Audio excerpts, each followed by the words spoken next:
మీ మొక్కలు ఎండిపోతున్నాయా? ఎంత నీళ్ళు పోసినా మొక్కలు పెరగట్లేదా?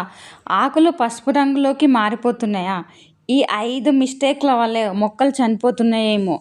ఇంటి దగ్గరే ఉన్న వస్తువులతో మొక్కలను ఎలా కాపాడుకోవాలే? హాయ్ అండి. Welcome to my channel. అందరికీ నమస్తే. మన ఇంట్లో ఎంతో ప్రేమగా మొక్కలను పెంచినా గానీ కొన్నిసార్లు ఏమైతదంటే తర్వాత ఆకులు ఎండిపోవడము, పురుగు రావడము, మొక్క పెరగకపోవడం లాంటి సమస్యలు వస్తూనే ఉంటాయన్నమాట. కానీ అస్సలు టెన్షన్ అవసరం లేదు. ఈ వీడియోలో మొక్కలకు వచ్చే ముఖ్యమైన సమస్యలేంటివి, వాటిని సింపుల్‌గా సొల్యూషన్స్ ఏంటివి, ఇంట్లోనే ఎలా పరిష్కరించుకోవాలో అన్నీ క్లియర్‌గా చెప్తాను. ఈ వీడియో చివరి వరకు చూస్తే మీ మొక్కలు మళ్ళీ ఆరోగ్యంగా మారిపోతాయన్నమాట. చాలామంది ఎదుర్కొనే మొదటి సమస్య ఆకులు యెల్లో కావడం. ఇది ఎందుకు జరుగుతుందంటే ఎక్కువ నీళ్ళు పోయడం, ఇక సూర్యరశ్మి తక్కువగా ఉండడము, ఇక న్యూట్రిషన్స్ లేకపోవడం అన్నమాట. ఇక మొక్కకు అవసరమైనంత మాత్రమే నీళ్ళు పోయాలి. రోజుకు 3-4 గంటలు సన్లైట్ ఇవ్వాలి. ఇక మంచి సొల్యూషన్ ఏంటంటే బనానా ఫీల్ ఫెర్టిలైజర్స్ లేదా రైస్ వాటర్ ఇవ్వండి. ఇలా చేస్తే ఆకులు మళ్ళీ పచ్చగా మారిపోతాయి అన్నమాట. కొన్ని మొక్కలు అయితే నెలల తరబడి అట్లనే ఉంటాయి, ఇట్లా పెడితే అట్లనే ఉంటాయి. అప్పుడు ఏం చేయాలంటే కొత్త ఆకులు రావన్నమాట. సాయిల్ వీక్ అయిపోతుంది. ఇగో ఇట్లా కలుపు పడ్డా కానీ మొక్కలు మంచిగా ఎదగవన్నమాట. ఎప్పటికప్పుడు కలుపు వీకేయాలి. ఇక సాయిల్ వీక్ అయిపోయిందంటే అప్పుడు ఏం చేయాలంటే కిచెన్ వేస్ట్ కంపోస్ట్ కానీ, కౌ డంగ్ ఫెర్టిలైజర్ కానీ, ఎగ్ షెల్ పౌడర్ కానీ ఇక సాయిల్కి న్యూట్రిషన్స్ ఇస్తాయి. 15 డేస్లో డిఫరెన్సెస్ కనిపిస్తున్నాయి అనమాట. ఇక చాలామంది ప్రేమతో ఎక్కువ నీళ్ళు పోస్తారు, కానీ అదే పెద్ద మిస్టేక్స్. రూట్స్ కుళ్ళిపోతాయి, మొక్క చనిపోతాయి. ఇక మట్టి ఇట్లా పొడి పొడిగా అయ్యిందనుకో, చూడండి ఎంత గట్టిగా ఉంది అసలు. ఈ గట్టిగా ఉన్న మట్టిలో మొక్క ఎదగదన్నమాట. మట్టి అనేది ఇట్లా ఉండొద్దు మొక్క ఎదగడానికి. చూడండి అసలు ఇగో ఇట్లా ఉండాలి, లూజ్గా. చూడు, దీంతో కట్టెతోటి గెలిగిస్తే చూడండి ఇట్లా వచ్చేస్తుంది. ఇట్లా లూజ్గా ఉండాలి. ఇట్లా ఇట్లా కట్టెతోటి ఇట్లా కొట్టంగానే మట్టి అనేది లూజ్ కావాలి. చూడండి, ఇంతకు ముందు కొట్టినప్పుడు గట్టిగా ఉండేది చూడండి, అది మట్టి. దాన్ని గినంగా మంచి మట్టిలాగా మార్చుకోవచ్చు అనమాట. పాత మట్టిని గినంగా మొక్కలకు కావాల్సిన మట్టిలాగా మార్చుకోవచ్చు. నేను ఒక వీడియో చేసి చూపిస్తా, అది ఎలా మార్చుకోవాలి. ఆ గట్టి కుండీలు అంటే మొక్క పెరగని మట్టిని గినంగా మొక్క పెరిగేలాగా ఎలా మార్చుకోవాలనే విషయాలు గినంగా నేను చెప్తా. చూడండి, ఎప్పుడు కుండీలో ఇంత గడ్డి ఉండొద్దు, ఎందుకంటే మనం వేసే ఎరువులన్నీ ఆ గడ్డే పీల్చుకుంటుంది అనమాట. అందువలననే ఎప్పటికప్పుడు కుండీని గడ్డి పెరగనీయకుండా చూడాలి, మంచిగా ఫ్రెష్గా ఉంచాలి. ఇక మొక్క చూడండి ఎట్లా పీలగా అయ్యింది. ఇట్లా కావడానికి ఇంత గడ్డి ఉండడమే ముఖ్య కారణం అనమాట.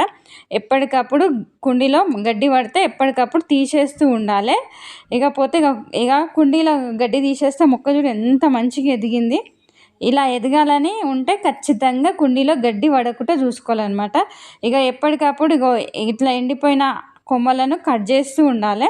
ఇట్లా కట్ చేస్తూ ఉంటేనే మొక్క మంచిగా ఎదుగుతుంది అనమాట. ఇక సాయిల్ నుంచి బ్యాడ్ స్మెల్ రాకుండా చూసుకోవాలి. అంటే ఎక్కువ కుళ్ళిపోయిన పదార్థాలు వేస్తే మాత్రం మొక్క చనిపోతుంది. సాయిల్ అయితే బ్యాడ్ స్మెల్ వస్తుంది అనమాట. ఇక లీవ్స్ సాఫ్ట్ అవుతాయి, ప్లాంట్స్ అయితే బెడ్ అవుతాయి. చాలామంది నీళ్ళు అయితే ఎక్కువ పోస్తే. ఇకపోతే డ్రైనేజ్ హోల్స్ ఉన్న పార్ట్ వాడాలి. అంటే సాయిల్ డ్రై అయిన తర్వాత మాత్రమే వాటర్ పోయాలి. ఇక కొన్ని ఇండోర్ ప్లాంట్స్ని అయితే డైరెక్ట్ సన్లైట్లో పెట్టేస్తారు, దాంతో ఆకులు కాలిపోతాయి, అంటే పండువారు రాలిపోతాయి అన్నమాట. ఇక ఇండోర్ ప్లాంట్స్ను డైరెక్ట్ సన్లైట్లో పెట్టకండి, మార్నింగ్ సన్లైట్లో మాత్రమే పెట్టాలి. Especially money plant, snake plant అయితే ఇలాంటి ప్లాంట్లను మాత్రం చాలా జాగ్రత్తగా చూసుకోవాలి. కానీ ఇది పపాయ గింజలు అనమాట, బాగా డ్రై చేసుకున్న. నేను దీన్ని మొక్కల్లో పురుగు పోవడానికని ఒక మంచి పెస్టిసైడ్ లాగా తయారు చేస్తాను. అది నేను అప్కమింగ్ వీడియో వస్తుంది అనమాట. ఇకపోతే నీమ్ ఆయిల్ స్ప్రే చేస్తూ ఉండాలి ఎప్పటికప్పుడు. ఇంకా టర్మరిక్ పౌడర్ను కానీ స్ప్రే చేస్తూ, సినోనిమ్ పౌడర్ కానీ ఉపయోగించాలి. మొక్కల్లో ఫెస్ట్ కనిపించింది అనుకో, ఇంకా సబ్బు నీళ్ళు గినంగా చల్లాలన్నమాట పురుగు రాకుండా. ఇక ఇట్లా స్ప్రే బాటిల్లో నీమ్ ఆయిల్ వేసేసుకొని మొక్కల పైన స్ప్రే చేసుకోవాలి. ఎప్పటికప్పుడు స్ప్రే చేసుకుంటే ఎలాంటి పురుగు రాదన్నమాట. ఇకపోతే మొక్కల ప్రాబ్లం గురించి నేను టక చెప్తాను. అసలు ఎలాంటి ప్రాబ్లమ్స్ వస్తాయని. పురుగు సమస్య వస్తుంది. నీమ్ ఆయిల్ స్ప్రే చేసుకోవచ్చు, సోపు వాటర్ స్ప్రే చేసుకోవచ్చు. వారానికి 2 సార్లు స్ప్రే చేస్తే చాలు. 1 లీటర్ నీళ్ళలో 5 ml neem oil, 2 drops liquid soap కలిపి వాడొచ్చు అనమాట. ఇక ఆకులు పసుపు రంగులోకి అవుతున్నాయంటే ఎక్కువ నీళ్ళు పోయడం ఆపండి. వర్మి కంపోస్ట్ ఇవ్వండి. ఉదయం సన్లైట్లో వచ్చే చోట పెట్టండి. ఇక ఎప్సమ్ సాల్ట్ కూడా ఉపయోగించండి. ఎక్కువ నీరు పోయడం వల్ల రూట్స్ రాట్ అవుతుంది అనమాట. పాట్ డ్రైనేజ్ హోల్స్ చెక్ చేసుకోండి ఉండాలి.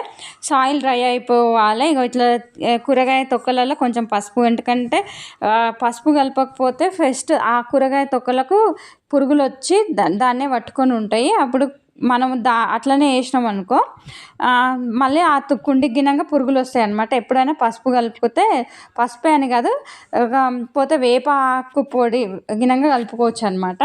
ఇంకా డ్రైల్స్ అయిన సాయిల్ డ్రై అయిపోతే మాత్రం తర్వాత నీళ్ళు పోయాలి. ఇక రూట్స్ అంటే రోటన్ రూట్స్ రిమూవ్ చేయాలి. ఇక కంపోస్ట్ ఎక్కువైతే మాత్రం తగ్గించండి. ఇకపోతే షేడ్ నెట్ ఉపయోగించండి. మార్నింగ్ సన్లైట్ మాత్రమే ఇవ్వండి, మధ్యాహ్నం నీరు పోయకండి. ఇకపోతే ఆర్గానిక్ ఫెర్టిలైజర్స్ ఇవ్వాలి. సాయిల్ లూజ్ చూసుకోవాలి. ఎప్పుడు బనానా ఫీల్ ఫెర్టిలైజర్ ఉపయోగించాలి. నెలకు ఒక్కసారి కంపోస్ట్ ఇవ్వండి. ఇక సీడ్స్ మొలకెత్తకపోతున్నాయి అంటే దీనికి ఈ కారణాలు ఇవి కావచ్చు. ఫ్రెష్ సీడ్స్ వాడాలి. సాయిల్ అంటే తడిగా ఉందా అని చూసుకోవాలి. ఎక్కువ లోతుల్లో నాటకండి. వామ్ ప్లేస్లో ఉంచితే ఫాస్ట్ జర్మినేషన్ అవుతుంది అనమాట. ఇకపోతే పూలు కాయలు రాకపోవడానికి కారణం ఇవి కావచ్చు. పొటాషియం ఫెర్టిలైజర్ ఇవ్వండి. ఎగ్షెల్ పౌడర్ ఉపయోగించండి. ఎక్కువ నైట్రోజన్ తగ్గించండి. ఇక సన్లైట్ చాలా అవసరము. ఫ్రూట్స్ రాకపోవడము కారణం అంటే సాయిల్ డ్రై ఉంచండి. ఎల్లో స్టిక్కీ ట్యాప్స్ ఉంటే ఏమన్నా పెట్టండి. ఇక సినానం పౌడర్ ఎప్పుడు స్ప్రే చేస్తూ ఉండాలి. ఇక ఫంగస్ వచ్చిందంటే బేకింగ్ సోడా స్ప్రే చేయాలి. నీమ్ ఆయిల్ స్ప్రే చేయాలి. ఇక ఎయిర్ సర్క్యులేషన్ పెంచండి. ఇకపోతే వెట్ లీవ్స్ అవాయిడ్ చేయండి. ఇకపోతే చీమల సమస్య ఉందంటే టర్మరిక్ పౌడర్ చల్లండి. ఆల్రెడీ నేను చీమల సమస్య గురించి వీడియో చేసి పెట్టిన. లేకపోతే సినానం పౌడర్, నీమ్ కేక్ పౌడర్ ఉపయోగించండి. ఫ్రెండ్స్, మొక్కలకు సమస్యలు రావడం సహజము, కానీ సరైన కేర్ తీసుకుంటే అవి చాలా హెల్తీగా పెరుగుతాయి. ఈ వీడియో మీకు ఉపయోగపడిందే అనుకో, తప్పకుండా లైక్ చేయండి, మీ ఫ్రెండ్స్కి షేర్ చేయండి. ఇలాంటి గార్డెనింగ్ టిప్స్ కోసం మా ఛానల్ను సబ్స్క్రైబ్ చేసుకోండి. మళ్ళీ మరో యూస్ఫుల్ వీడియోతోటి కలుసుకుందాం. Thank you so much.